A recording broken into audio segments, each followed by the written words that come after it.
Bom, pessoal, estamos de volta aqui, dando continuidade à nossa revisão para o exame de ordem, ok? Bom, na aula passada nós falamos um pouco de pessoas naturais, pessoas jurídicas, deu uma esticadinha lá na posse. Quero voltar na parte geral agora e tratar do fato jurídico, especificamente do negócio jurídico. Gente, um tópico relevantíssimo é isso aqui, ó, vícios ou defeitos dos negócios, ok? Vícios ou defeitos dos negócios. Bom, quais são os vícios ou defeitos dos negócios que nós temos? Lembra? O erro, aqui, o dolo, a coação, o erro, dolo, coação, o estado de perigo,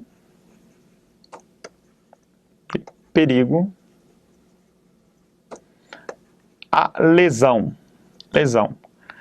Eu vou separar aqui para facilitar a compreensão, mas eu tenho também aqui a fraude contra credores,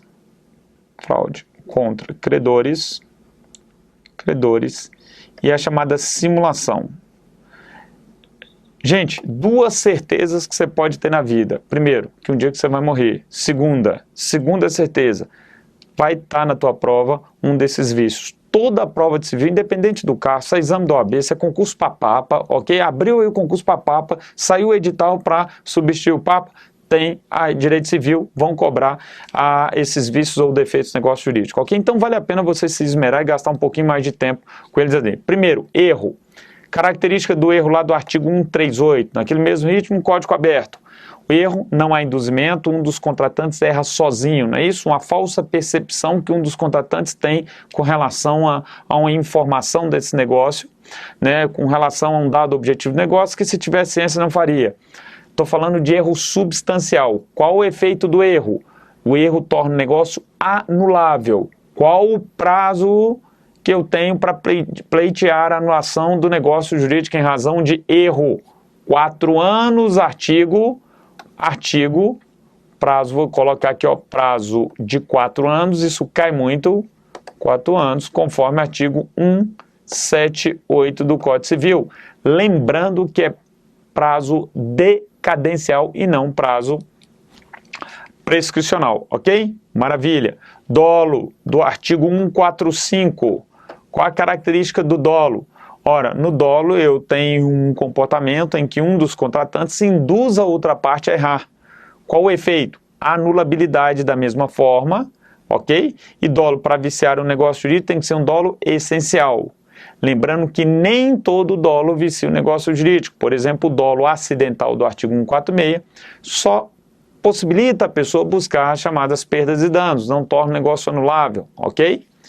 Bom, além do dolo aí, eu tenho a coação do artigo 151. Lembra? Artigo 151 vem e diz, olha, a coação para viciar o negócio jurídico há de ser tal, há de ser veemente, que incuta no paciente, na pessoa coagida, fundado temor de dano iminente a si, a seus bens ou a sua família.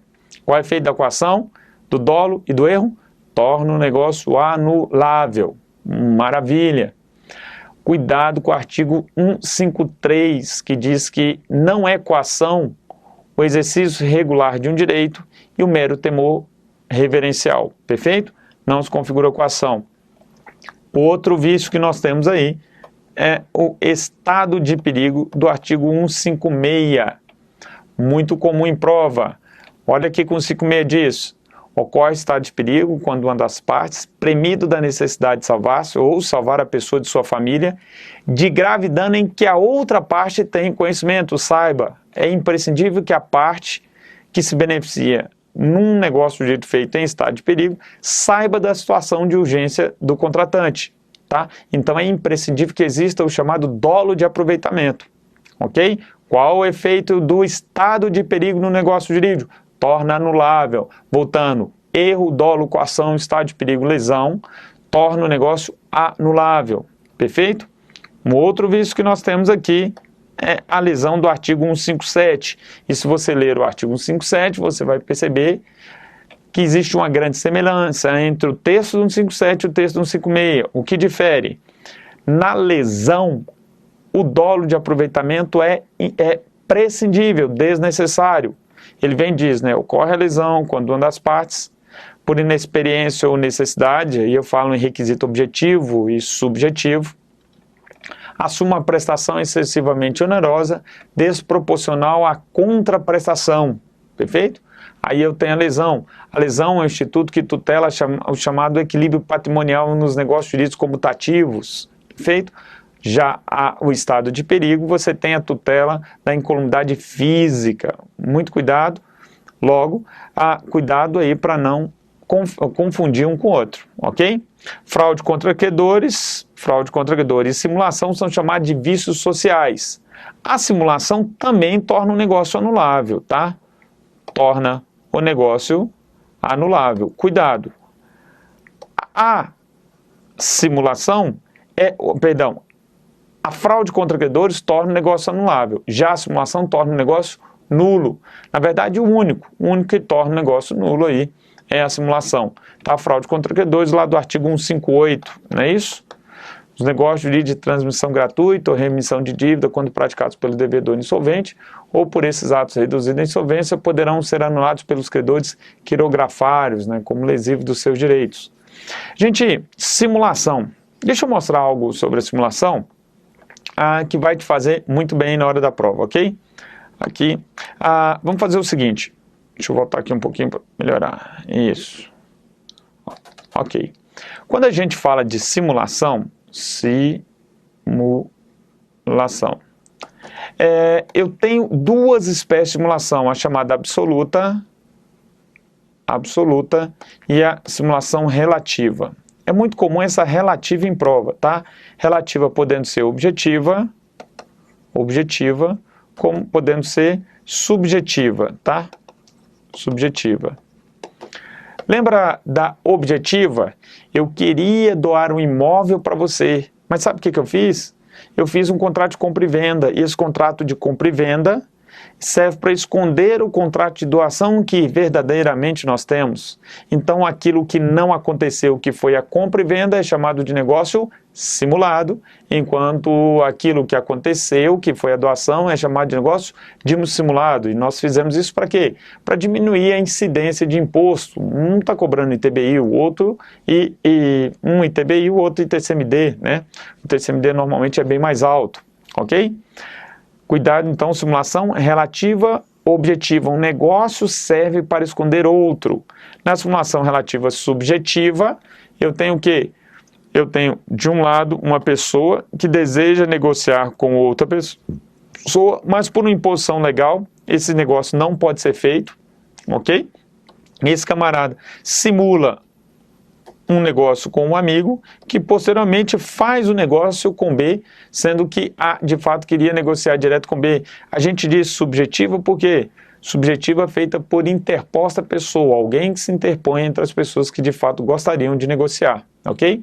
E aí vem o artigo 167 e diz, né, nulo o negócio jurídico simulado, mas subsistirá o que se dissimulou, se válido for na substância ou na forma, se válido for na substância e na forma, ok?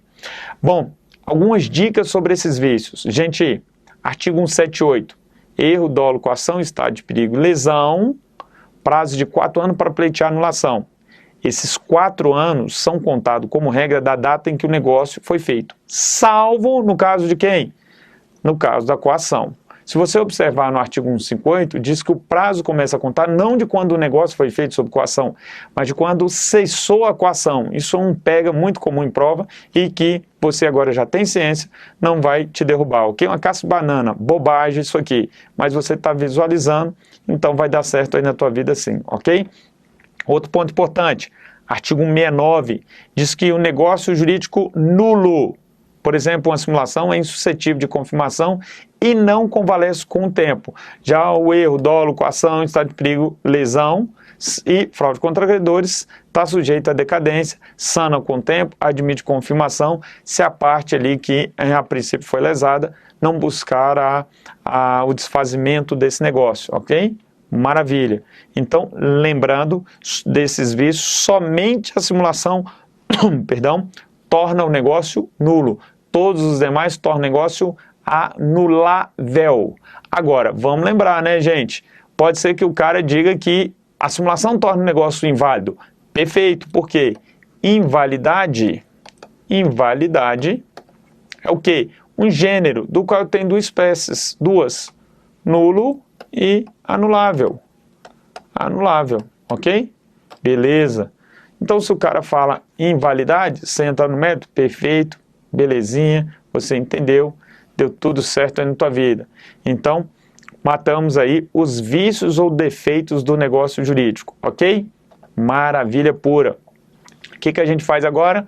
Vamos dar uma entendida numa matéria sensacional que é o direito obrigacional. Oi, gente, o que é obrigação? Você lembra? Eu tenho aqui duas pessoas, de um lado, quem? Ele, credor, e tenho de outro lado, ela, quem? Ela, devedora, não é isso? Olha o cabelinho dela aqui com a sua escova progressiva, né? Ela. Esse vínculo jurídico que confere ao credor o direito de exigir do devedor uma prestação, seja de dar, fazer ou não fazer, ele possui algumas fontes. Essas fontes podem ser a lei, por exemplo, uma obrigação alimentícia que confere ao filho exigir do pai, ora, o cumprimento de uma obrigação de dar alimentos. Pode ser um ato ilícito, muito cuidado, ato ilícito, por exemplo, eu fui lá e bati na traseira do teu carro, o ato ilícito é uma fonte de obrigação, ou pode ser o conhecido contrato. Lei, contrato e ato ilícito são fontes de obrigações, perfeito? Ok, são fontes de obrigações, a lei, o contrato e o ato ilícito, bota no teu coração. Só lembrando, estou no artigo 233, ok? Sensacional. Bom, nós temos aí algumas modalidades de obrigações, tá? Modalidade de obrigações. Deixa eu desenhar um pouquinho devagar aqui e vale a pena gastar um tempo com isso. Preste bem atenção na seguinte ideia. Eu tenho aqui obrigações de dar, obrigação de fazer, obrigação de não fazer, tá?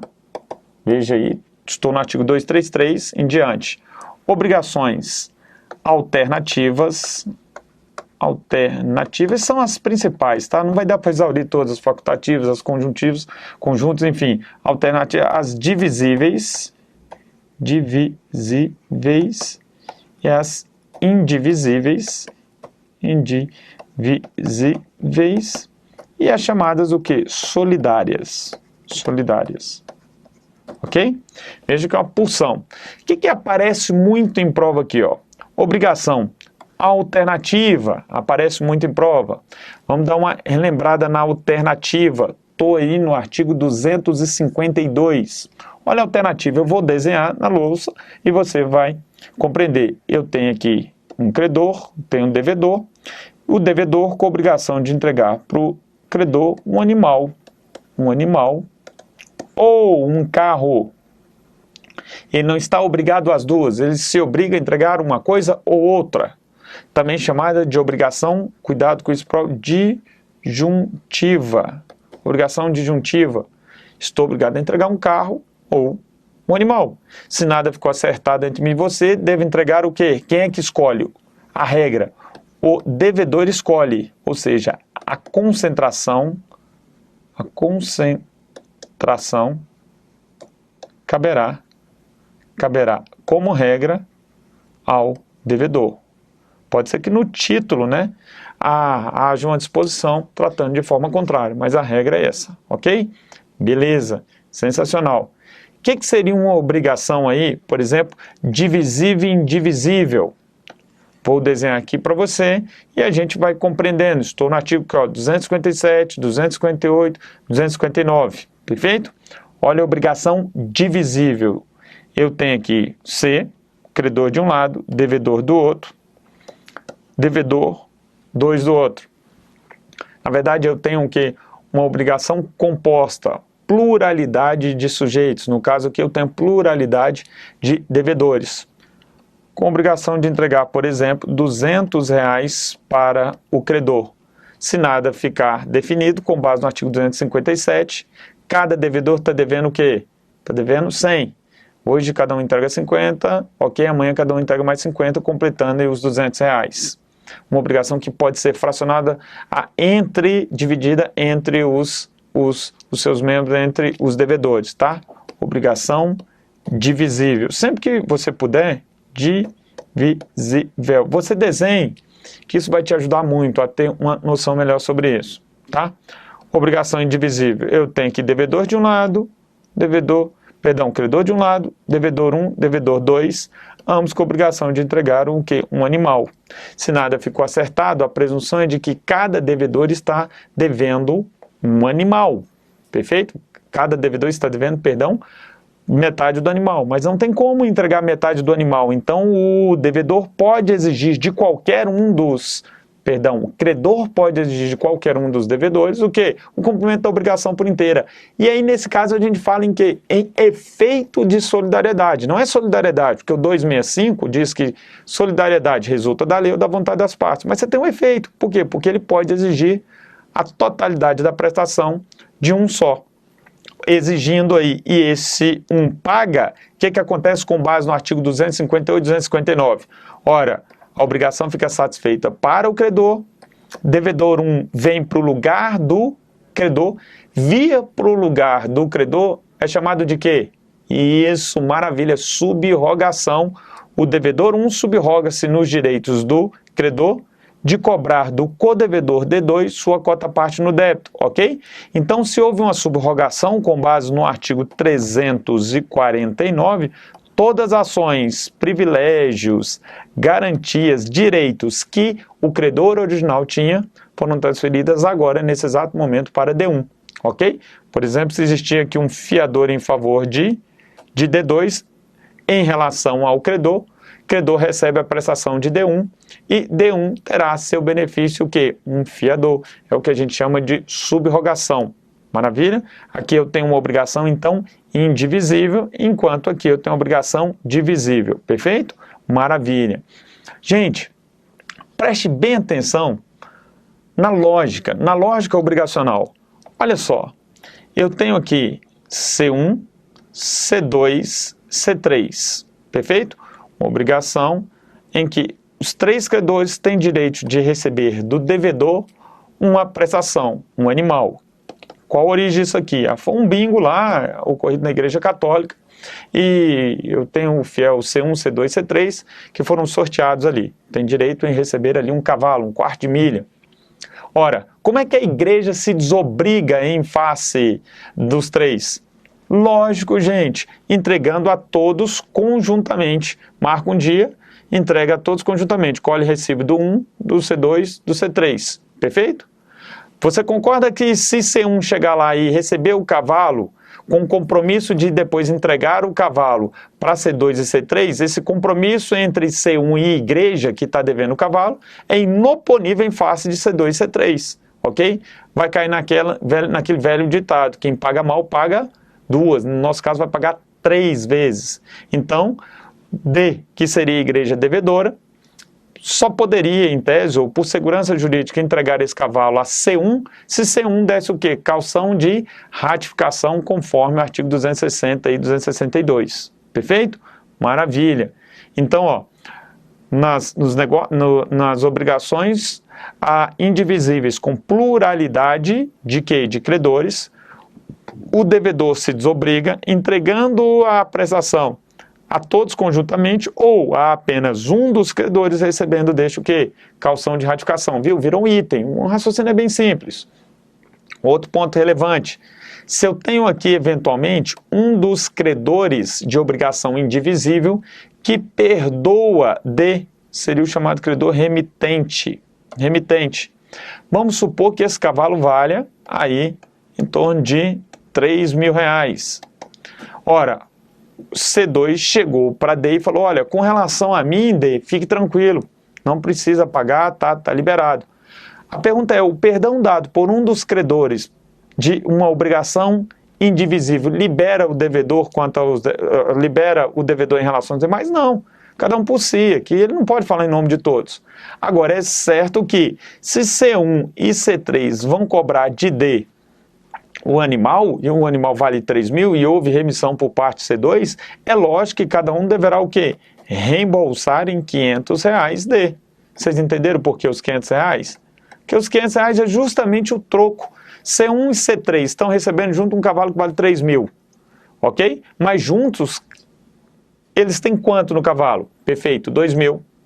Vocês estão aí recebendo um cavalo que vale 3, tem que dar o troco, que é justamente a parte do credor remitente, ou seja, o credor que perdoou o devedor comum.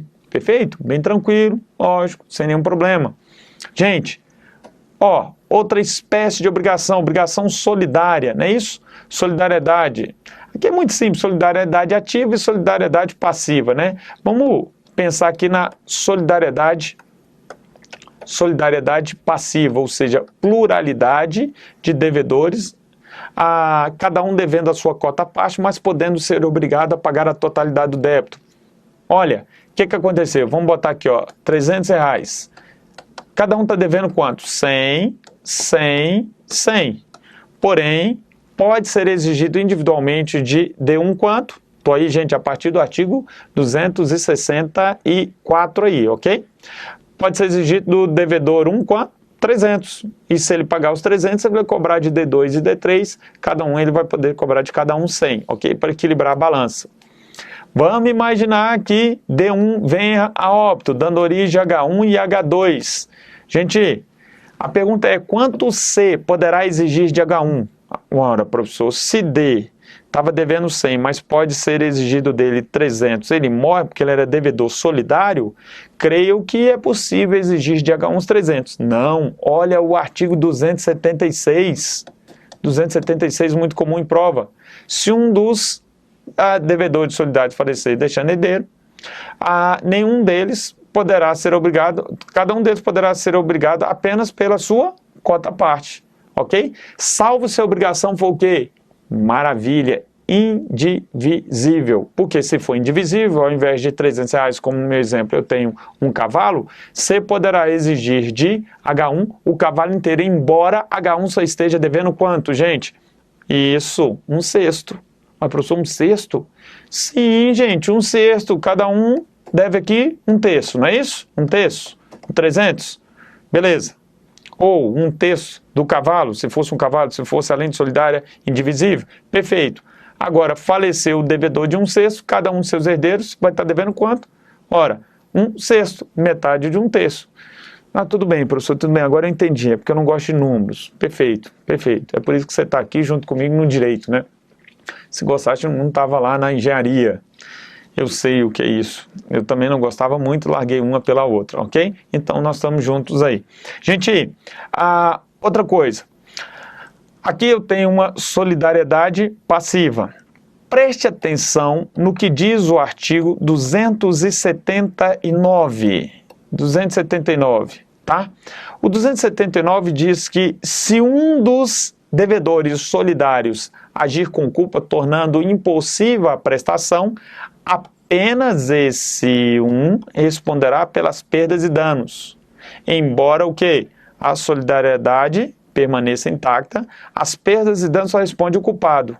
Agora, muito cuidado, se essas perdas e danos que recaem sobre D2, que deu causa à impossibilidade da prestação, for estipulada contratualmente, virando o que a gente chama de cláusula penal, com base no artigo 408, aí nesse caso não. Aí a gente aplica, né? Aí a gente aplica o artigo 414. Perfeito? Voltando. Perdas e danos, o que são? É aquela previsão, é o acréscimo que nós tivemos em razão de um comportamento desidioso dentro de uma relação contratual aqui nesse caso. Perfeito? Bom, tem que ser demonstrado, não basta alegar aquela ladainha toda. Cláusula penal já é a prefixação das perdas e danos. Tanto é que eu não posso acumular as duas a princípio, né, com base no artigo 416, ok? Se eu tenho cláusula penal, nenhum dos devedores aí de uma obrigação dá ensejo à cláusula penal, cada um responderá proporcionalmente pelo acréscimo, ok? Se for cláusula penal. Agora, se não tem previsão de cláusula penal nessa relação obrigacional, as perdas e danos recairão exclusivamente sobre aquele que der causa. Então, ó, muito cuidado com esses dois artigos. Eu estou falando um pouco rápido, mas eu gostaria que você lesse esses dois artigos, ok? Maravilha, maravilha. Então aí você entendeu um pouco mais do que seria a solidariedade e os efeitos da morte de um dos herdeiros aí do devedor solidário. Outro tema fundamental lá na tua prova, gente. Isso aqui, ó. Cessão de crédito, aqui, ó, cessão de crédito, deixa eu apagar, isso ficou bagunçado, né, gente? Cessão de crédito, tá? E assunção de débito. Estou no artigo 286 aí, tá bom? O que é a cessão de crédito? Você lembra? Eu tenho o devedor aqui, e tenho aqui o credor. Bom, esse cara tem o direito de receber R$1.000 do devedor. O que ele faz? Transfere para um novo credor, um chamado cessionário. Deixa eu melhorar aqui. Cessionário. Ok? Que vai se transformar agora em novo credor. Esse aqui passa a ser chamado de cedente. E esse aqui vai ter direito de cobrar desse camarada chamado de cedido. Boa! Vamos lá. Cedido. Ok? Maravilha. O que é importante você saber na cessão de crédito? Não há mutação objetiva na relação jurídica primitiva. Tudo que o devedor deveria fazer em favor do credor será feito em favor do cessionário, tá? Se aqui é R$1.000, o valor do pagamento, aquele cara aqui, o devedor, vai pagar R$1.000 para o cessionário. É o que o artigo 286 diz, ok? Beleza?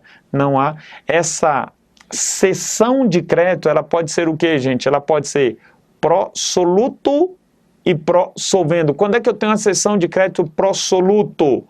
A pró-soluto, que é a regra, no 297 aí, ocorre quando?